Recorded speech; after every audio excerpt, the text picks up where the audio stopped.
इस दुनिया में कुछ सीक्रेट्स होते हैं, कुछ रहस्य होते हैं जिन्हें रहस्य ही रहने देना चाहिए, क्योंकि अगर किसी ने उन्हें जानने की कोशिश की तो उसकी कीमत बहुत ज्यादा चुकानी पड़ती है।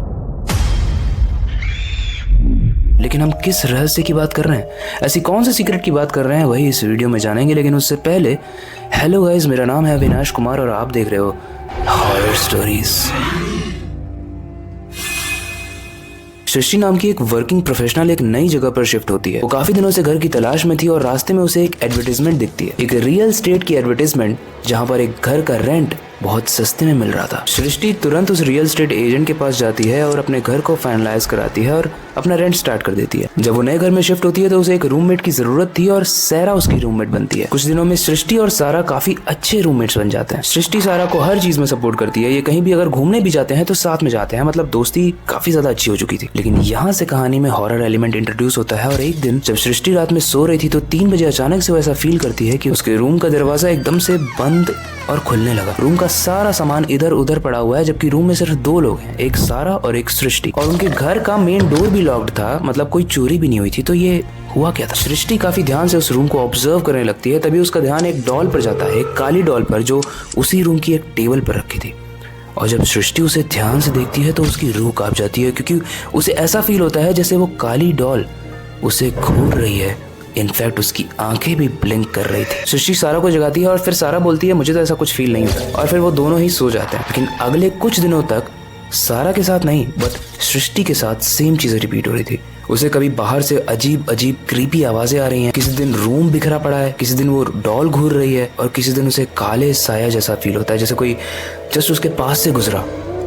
मतलब एक होता है ना किसी की प्रेजेंस फील होना, उस टाइप का। लेकिन जहाँ सृष्टि को अपना घर चेंज करना चाहिए था, वो इस चीज को इग्नोर करती है जस्ट बिकॉज कि यहाँ पे रेंट सस्ता था, और वो ऐसा सोचती है कि ये पुराना घर है, मैं भी इस वजह से ये सारी अनहोनी एक्टिविटीज हो रही हैं, जो कि अनहोनी शायद है भी नहीं, बस मुझे ऐसा फील हो रहा है। लेकिन पुराने घर में पानी टपके तो बात अलग है, बट यहाँ तो बहुत सारी चीजें टपक रही हैं काले साए के साथ। सृष्टि इसे अपना भ्रम मानकर हर चीज को इग्नोर करती है, लेकिन सृष्टि काफी लेट हो चुकी थी, क्योंकि हर चीज भ्रम नहीं होती। एक दिन की बात है, उस रात में बहुत तूफान भरी आंधी चल रही थी, डोर ओपन और क्लोज हो रहे थे। सृष्टि अपनी शक्ल को संवार रही थी, तभी 1 सेकंड के लिए उसे ऐसा फील होता है जैसे कोई यहाँ से गया। वो लेफ्ट टर्न होती है और वापस से जैसे ही वो मिरर पे टर्न होती है, वो देखती है कि वहाँ पे कुछ लिखा है, और वहाँ पर लिखा है कि अगर तुम अभी भी यहाँ पर हो तो चली जाओ। इस बहुत दिनों बाद ही सही, बट सृष्टि को ऐसा फील होने लगा कि ये उसका भ्रम तो नहीं था, क्योंकि उसका भ्रम शीशे पर कुछ लिख कर नहीं जाएगा। सृष्टि को पहले ये भ्रम लगा, लेकिन अब उसे लग रहा था कि कोई इंसान है जो उसे तंग कर रहा है, तो इसे इस सारी चीजों के बारे में अब जानना था। तो इस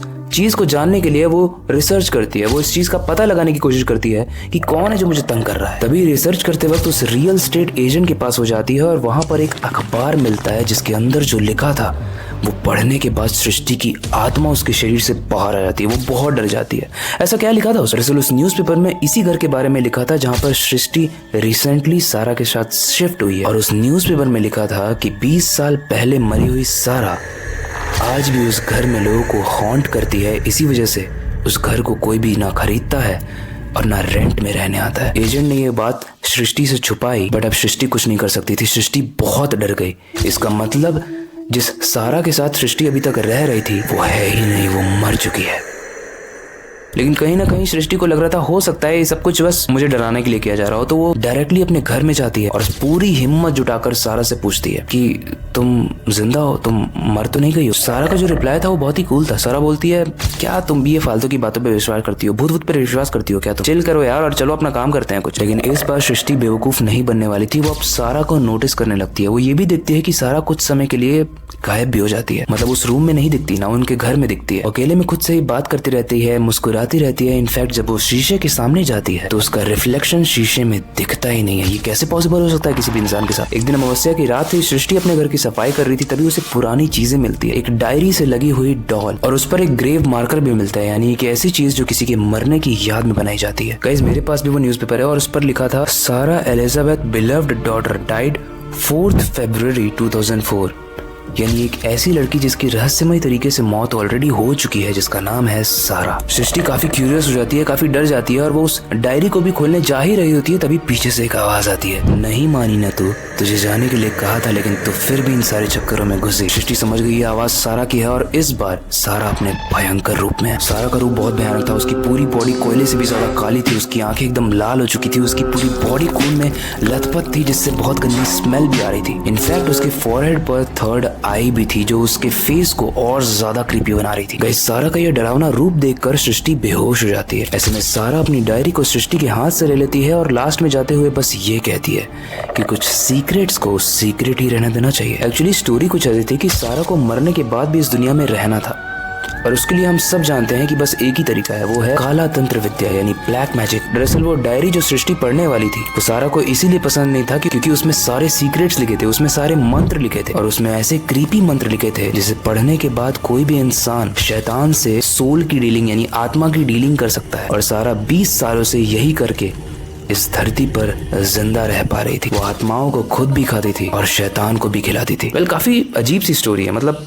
मैंने सुना तो है ब्लैक मैजिक के बारे में, मैंने असम में सुना है, मैंने बंगाल में सुना है ब्लैक मैजिक के बारे में। आपका इसके बारे में क्या कहना है? कभी आपने मतलब इन पर्सन कभी एक्सपीरियंस किया है ब्लैक मैजिक को, या किसी पर भूत को हावी होते हुए देखा है, या किसी भी ब्लैक मैजिक को पर्सनल एक्सपीरियंस किया है? स्टोरी आपको कैसी लगी वो भी कमेंट में जरूर बताना, क्योंकि कमेंट सेक्शन बताने के लिए ही होता है। अगर आपका शैतानी दिमाग अभी भी सेटिस्फाई नहीं हुआ है तो अपने एक्साइटमेंट को दिखाओ ताकि मैं न्यू एपिसोड लाऊं आपके कमेंट को पढ़ने के बाद, क्योंकि मुझे अच्छा लगता है कि आप अप्रिशिएट कर रहे हो मेरी स्टोरीज को और वो मेरे लिए एक सोर्स ऑफ मोटिवेशन होता है। बट एट द एंड मैं एक ही चीज कहूंगा जो हर वीडियो में कहता हूँ और वो कांस्टेंट रहेगी कि अपनी क्यूरियोसिटी को डाई मत होने देना, नई चीजें सीखते रहना, अपने बेड के नीचे और खिड़की के बाहर जरूर देख लेना, क्योंकि मुझे ऐसा लग रहा है आपकी खिड़की पर एक नींबू मिर्ची अटका हुआ है। शायद आपके घर में ब्लैक मैजिक हो चुका है। मिलते हैं अगली वीडियो में।